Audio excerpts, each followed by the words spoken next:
और छठ की रौनक देखते ही बन रही है क्या घर और क्या बाजार। हम लगातार आपको अलग अलग जगहों की तस्वीरें भी दिखा रहे हैं। फिलहाल आपको धनबाद और देवघर की तस्वीर दिखाते हैं। धनबाद से हमारे साथ राजकुमार जुड़ रहे हैं और देवघर से मनीष हमारे साथ जुड़ रहे हैं। रुक कर लेते हैं सबसे पहले मनीष का। मनीष, देखिए थोड़ी देर पहले हमने एक घर की तस्वीर दिखाई थी कि छठ महापर्व में घर में कैसे तैयारियां चलती हैं और आज तो नहाए खाए के साथ महापर्व इस महाअनुष्ठान की शुरुआत भी हो चुकी है। फिलहाल शायद आप बाजार में खड़े हैं, तालाब के किनारे खड़े हैं, क्या कुछ वहां पर तैयारियां चल रही हैं? बिल्कुल औरतें अपने सही कहा। इस वक्त हम लोग एक जलान तालाब है और मनोज को चाहेंगे कि वो दिखाएं ये तालाब। यहाँ छठ होता है और सबसे अच्छी बात यह है कि महानगर अध्यक्ष जेएमएम वो खुद टीम के साथ यहाँ पहुंचे हैं ये जानने के लिए, देखने के लिए क्या कुछ हो रहा है। सीधे इनसे बात करते हैं, साथ में सफाई निरीक्षक भी हैं, उनसे भी बात करेंगे, जो पूजा समिति है उनसे भी जानेंगे। हम लोग अभी कहाँ और क्या आप देखने आए, किन चीजों को देख रहे हैं आप? देखिए, झारखंड मुक्ति मोर्चा की अभी सरकार है, माननीय हेमंत सोरेन जी मुख्यमंत्री है और जो है छठ पूजा पर उनका आदेश जब हुआ कि नहीं सोशल डिस्टेंसिंग का पालन करते हुए घाट पर जो है कि आम आदमी जो है वो जा सकते हैं, तो उसी के तहत जो है कि छठ घाट का निरीक्षण करने के लिए हम लोग निकले हैं।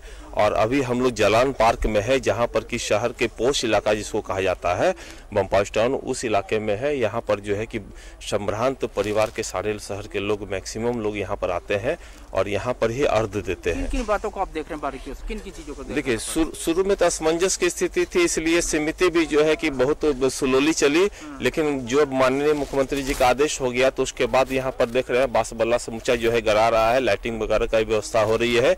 सफाई निरीक्षक अजय वो है, ये हमारे साथ में है। इनको मतलब जो निरीक्षण करने के लिए हमसे ये तैयारियां चल रही है, ये छठ घाटों की तैयारियां हैं और भी तैयारियों की चर्चा करेंगे हम उनसे। लौटेंगे वापस आपके पास। बहुत देर से हमारे साथ सहयोगी राजकुमार भी जुड़े हुए हैं। थोड़ा धनबाद का रुख कर लेते हैं, वहां की तस्वीरें दिखा लेते हैं। राजकुमार, नहाए खाए के साथ महाअनुष्ठान की शुरुआत हो चुकी है, अब वहां पर फिलहाल कैसी रौनक देखने को मिल रही है, कैसी छठ की छटा वहां नजर आ रही है? जी आरती, आपको बता दें कि धनबाद कोयलांचल की अगर बात करें तो हमने सुबह से ही दिखाने का काम किया कि किस तरह से जो तमाम छठ घाट हैं वहां पर साफ सफाई की प्रक्रिया संपन्न हो चुकी है और जो छठ व्रती हैं उनके लिए जगह का चयन और स्थल निरीक्षण का जो काम है, अपने लिए जगह सुनिश्चित करना, उस कार्य में लोग लगे हुए हैं। बाजारों में तमाम जो फल है उसके मार्केट में तमाम जो लोग हैं उसे खरीदने के लिए पहुंचने लगे हैं। और अभी हम धनबाद के एक ऐसे घर में खड़े हैं जहां पर की छठ की पूरी तैयारी, नहाए खाई की पूरी तैयारी वहां पे चल रही है और कैसे ये तमाम चीजें संपन्न हो रही है। सीधे एक महिला आप देख सकते हैं सामने में, वो जो तमाम चीजें हैं वो बना रही है। सामने में ये जो तमाम चीजें हैं वो देखने को मिल रही है। कद्दू की जो तरुआ है वो बनाने का प्रक्रिया चल रही है। इसके अलावा अगस्त का फूल नजर आ रहा है आपको। और ये तमाम चीजें जो है और जो तमाम छठव्रती और जो अन्य महिलाएं हैं घरों की वो यहाँ पर मौजूद है, तो इनसे ही हम बात करने का प्रयास करेंगे और जानने का प्रयास करेंगे कि इनके लिए छठ पूजा का क्या कुछ महत्व है। आप बताइए, छठ आपके लिए कितना महत्वपूर्ण है और कब से आप लोग करती आ रही है? 5 साल से कर रहे हैं, बहुत महत्वपूर्ण है। तो आप लोग जो छठ व्रत करती हैं तो कितने 5 साल से कर रही है, तो कुछ ऐसी यादें जो या फिर कोई ऐसा आपके जीवन में कुछ ऐसा हुआ हो जिसकी वजह से आप लगातार छठ करती आ रही हैं? पहले माँ जी करते थे, फिर वो नहीं सके तो फिर हम लोग को बहू लोग को दे दिए, यानी विरासत में मिला है। आप बताइए किस तरह की यादें जुड़ी हैं आपकी छठ से और नहाए खाए के दिन आज क्या कुछ होता है? नहाए खाए के दिन आज सारा चीज नहा खा के बनता है, बिना लहसुन प्याज के बनता है निर्मल जी। और व्रत हम लोग करते हैं, इस 8-9-10 साल से कर रहे हैं व्रत। कद्दू भात जो आप लोग आज करेंगे, उसके बाद में कैसे कैसे जो पर्व है उसका विधान आगे कैसे बढ़ेगा? आज कद्दू भात बनेगा, आज हम लोग कद्दू भात सब खाएंगे। कल सारा दिन निर्जला रहेंगे, शाम को रात को खाएंगे खीर मीठा। एक व्रती जो है यहाँ पर भी है, उनसे भी बात करते हैं। आप बताइए किस तरह से, आप यहाँ आ जाइए, इधर आ जाइए, इधर आ जाइए। तो क्या कुछ अभी आप क्या बना रही हैं? हम आलू और पालक साग बना रहे हैं। तो परिवार में कितने लोगों को बाहर से इनवाइट किया गया है? 100 आदमी के लगभग 100 जी जी। 100। और छठ व्रती कितनी है करीबन? यहाँ पर तो 4 हैं। 4 छठ हाँ जी। छठ व्रती, छठी मैया का महिमा के बारे में आप कुछ बताएंगे? हम लोग तो बचपन से देखते आए हैं, मेरे मम्मी पापा करते थे, ससुराल आए तो मम्मी करती थी, उससे पहले दादी करती थी। आरती, हम कुछ महिलाएं हैं उनसे हम गुजारिश करेंगे कि छठ मैया का जो गीत है वो एक बार गाएं। यहाँ पर एक बार आप लोग सभी मिलकर के एक बार छठ मैया का गीत को गाएं। शुरू करें। केलवा के पात पर उगेल सूरज मल जाके झोंके है करेलो छठ बरतिया से जागी झोंके है करेलो छठ बरतिया से जागी झोंके हम तो से पूछी लेती वही अन्नपूर्णा वही के करला गी करेलो छठ बरती से के करला हम तो से पूछी लेती वही सुषमाती वही के करला है करेलो छठ बरतिया से के करला। राजकुमार, यही खासियत है इस मन्नतों के महापर्व की। देखिए, लोक गीतों से सराबोर, और ये गीत के साथ ही आप देखिए जब से ये पर्व शुरू होता है, चाहे वो तैयारियों की ही बात क्यों ना हो, महिलाएं इसी तरह घर की महिलाएं, आस पड़ोस की महिलाएं सब इकट्ठा होती हैं और इस गीत के साथ ही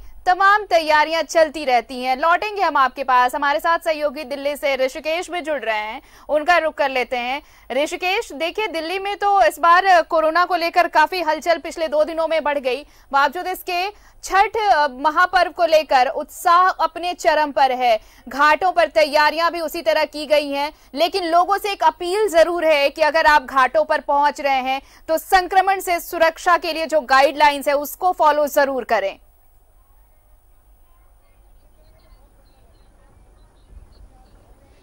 आरती, देखिए एक तस्वीर मैं दिखा रहा हूँ, यमुना के बीचों बीच में न्यूज़ 11 है जी। और चूंकि दिल्ली में संक्रमण का खतरा ज्यादा है, लेकिन तैयारियां देखिए, भले ही यहाँ छठ का उत्सव का माहौल नहीं है, लेकिन देखिए स्वच्छता अभियान किस तरीके से है। जो एनसीसी के कैडेट हैं, जो लोग हैं यहाँ पे, और देखिए कि पूरे किनारे को कैसे साफ सुथरा किया जा रहा है। जो स्वच्छ भारत कैंपेन है, चूंकि दिल्ली में कोरोना का संक्रमण और केजरीवाल सरकार ने स्पष्ट तौर पर ये मनाही दी है कि संक्रमण का खतरा न फैले, ज्यादा न बढ़े, इसीलिए यमुना के किनारों को स्पष्ट तौर पर इस बार खोला नहीं गया है।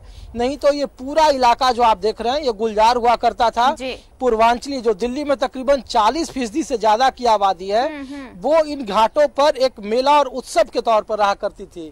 लेकिन अब ये देखिए जो तस्वीर में हम लोग आपको दिखा रहे हैं, स्वच्छता जरूर है, यहाँ पे लोग अपने तरीके से आगे जरूर बढ़ रहे हैं, लेकिन यहाँ कोई उत्सव जैसा माहौल नहीं है, क्योंकि वजह सिर्फ यह है कि एक दिन में यहाँ बीते 24 घंटे में 7,000 जो मरीजों की तादाद है वो निकल रहे हैं, और जो संक्रमण का खतरा है वो ज्यादा है। 24 घंटे में 105 लोगों की कोरोना से मौत हो गई है। तो खास करके कुल मिलाकर ये कहा जा रहा है कि जिस तरीके से हालात है यमुना को लेकर के, या पूरे दिल्ली में आप देखें लॉकडाउन के संकेत है, केजरीवाल सरकार ने स्पष्ट तौर पर इसकी मनाही कर दी और कहा कि जो शादी समारोह है या फिर छठ का जो फेस्टिवल है वो कम से कम इस तरीके का नहीं आ रहा है। लेकिन बावजूद इसके देखिए कि तस्वीर कैसा है यहाँ पे, जो पूरी तस्वीर हम आपको दिखा रहे हैं अपने कैमरे के जरिए यमुना के बीचों बीच से। आमतौर पर ये जो पूरा इलाका होता था, देखिए राजनीतिक उत्सव भी इसको कहते थे हम लोग। बहुत सारे जो लोग हैं, कीर्ति आजाद भले ही धनबाद से चुनाव लड़ते थे, लेकिन वहाँ इनका पसंदीदा जगह था।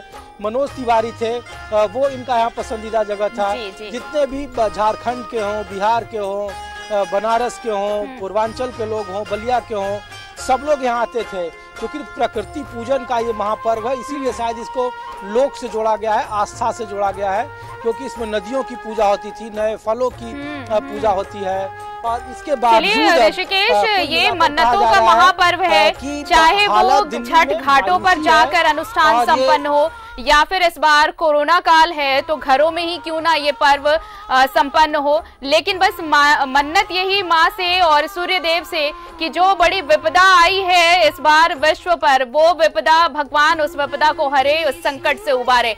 बने रहिए आप हमारे साथ, मनीष आप भी बने रहिए और राजकुमार आप भी बने रहिए।